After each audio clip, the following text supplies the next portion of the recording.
नमस्कार. समजा आपल्यासोबत खूप मोठा अन्याय झाला तर आपण काय कराल? बदला घ्याल की शांत बसाल? आज आपण एकाच प्राचीन कथेच्या दोन वेगवेगळ्या आवृत्त्या पाहणार आहोत, ज्या याच प्रश्नाचं उत्तर शोधायचा प्रयत्न करतात. ही गोष्ट आहे एका बगडीची, एका राजाची आणि त्यांच्यासमोर उभ्या राहिलेल्या एका अशक्य निवडीची. तर मग कथेच्या सुरुवातीलाच एक महत्त्वाचा प्रश्न.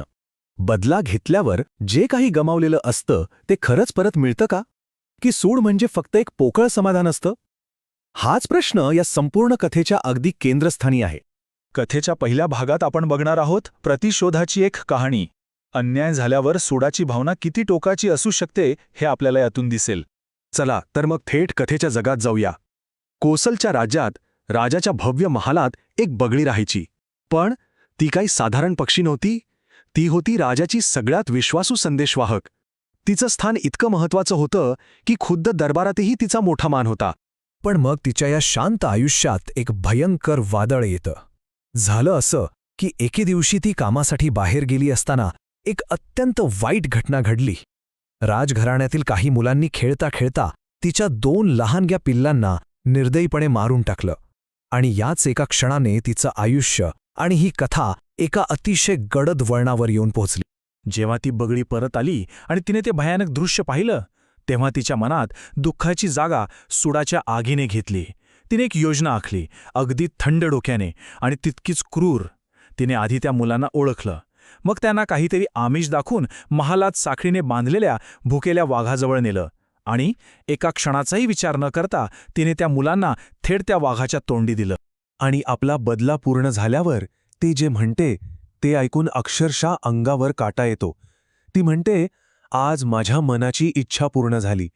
या एकाच वाक्यात सुडाचं समाधान दिसतं, पण त्यामागची खोल वेदनासुद्धा लपलेली नाही.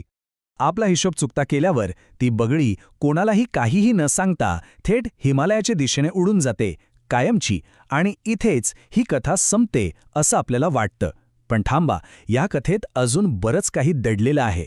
आता आपण पाहूया याच कथेची एक जुनी आणि जास्त शहाणी आवृत्ती. एक असा छोटासा बदल जो या कथेचा अख्खा अर्थच बदलून टाकतो. ही दुसरी आवृत्ती येते जातककथांमधून. आता जातककथा म्हणजे काय? तर या बौद्ध साहित्यातील अशा बोधकथा आहेत ज्या बोधिसत्वांच्या म्हणजे गौतम बुद्धांच्या पूर्वजन्मांबद्दल सांगतात. आणि प्रत्येक कथेचा उद्देश हा एक मोठा नैतिक धडा देणं हा असतो. तर मग ह्या 2 कथांमध्ये नेमका फरक तरी काय आहे? फरक अगदी छोटा आहे, पण तोच ह्या कथेचा आत्मा आहे. बघा, पहिली बगडी बदला घेते आणि शांतपणे निघून जाते. पण ही दुसरी शहाणी बगडी फक्त बदला घेऊन थांबत नाही. ती पळून जाण्याऐवजी थेट राजाकडे जाते जाब विचारण्यासाठी. आणि इथेच कथेचा खरा अर्थ उलगडायला लागतो. इथे फक्त बदला नाहीये, तर त्यानंतर होणारा एक अत्यंत महत्त्वाचा संवाद आहे. ती बगडी न घाबरता राजासमोर उभी राहते आणि त्याला थेट प्रश्न विचारते. ती म्हणते, महाराज, मी या राजवाड्यालाच माझं घर मानलं होतं, पण तुमच्याच राज्यात तुमच्या निष्काळजीपणामुळे माझ्या पिल्लांचा जीव गेला आणि म्हणूनच मला आता हे घर सोडून जावं लागतंय. तिचा आरोप अगदी स्पष्ट होता, जबाबदार तुम्ही आहात. राजा तिचं म्हणणं शांतपणे ऐकून घेतो आणि त्यावर एक तर्कसंगत उत्तर देण्याचा प्रयत्न करतो. तो म्हणतो, बघ, तुझ्यावर अन्याय झाला आणि तू त्याचा बदला घेतलास. आता हिशोब बरोबर झालाय, त्यामुळे तुझा राग आता शांत व्हायला हवा. कृपा करून तू इथेच थांब. तो न्यायाच्या तराजूत सगळं समान करण्याचा प्रयत्न करतो. पण बगडी राजाचा हा युक्तिवाद साफ नाकारते. आणि तिचं उत्तर हेच या कथेचं खरं सार आहे. ती जे म्हणते ते खूप खोल आणि मार्मिक आहे. ती म्हणते, ज्याच्यावर अन्याय झालाय आणि ज्याने अन्याय केला आहे त्यांच्यातलं नातं पूर्वीसारखं कधीच होऊ शकत नाही. एकदा विश्वास तुटला की तो पुन्हा जोडता येत नाही. त्यामुळे महाराज, मला आता इथे काही थांबू शकत नाही. मी चालले. आता राजा शेवटचा अगदी हताश प्रयत्न करतो. यावेळी तो न्यायाची नाही तर शहाणपणाची भाषा बोलतो. तो म्हणतो, जर दोघेही शहाणे असतील, मूर्ख नसतील, तर अन्याय झालेला आणि अन्याय करणारा सुद्धा शांततेने एकत्र राहू शकतात. म्हणून हे बगडी, कृपा करून थांब. विचार करा, एक राजा एका पक्षासमोर अक्षरशः विनवणी करतोय. आणि या संवादाच्या शेवटी येतो बोधिसत्वाचा अंतिम धडा. एक अशी निवड जी खरंच सोपी नाहीये. राजाने इतक्या विनवण्या करूनही ती शहाणी बगडी आपला निर्णय बदलत नाही. तिचा हा निर्णय रागातून आलेला नसतो, तर एका खोल समजुतीतून आलेला असतो.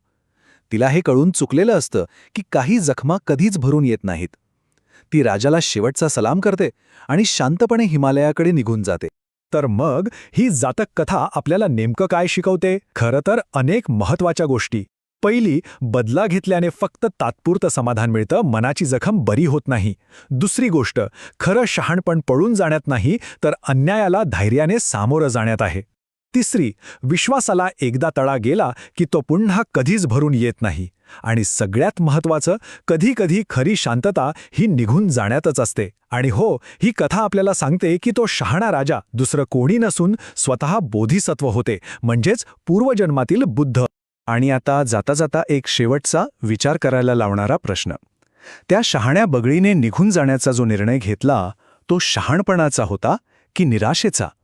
कारण तिला हे कळून चुकलं होतं की तिथे राहणं अशक्य आहे, हे शहाणपण होतं, की सलोख्याची कोणतीच आशा उरली नाही, ही निराशा होती? यावर नक्की विचार करा.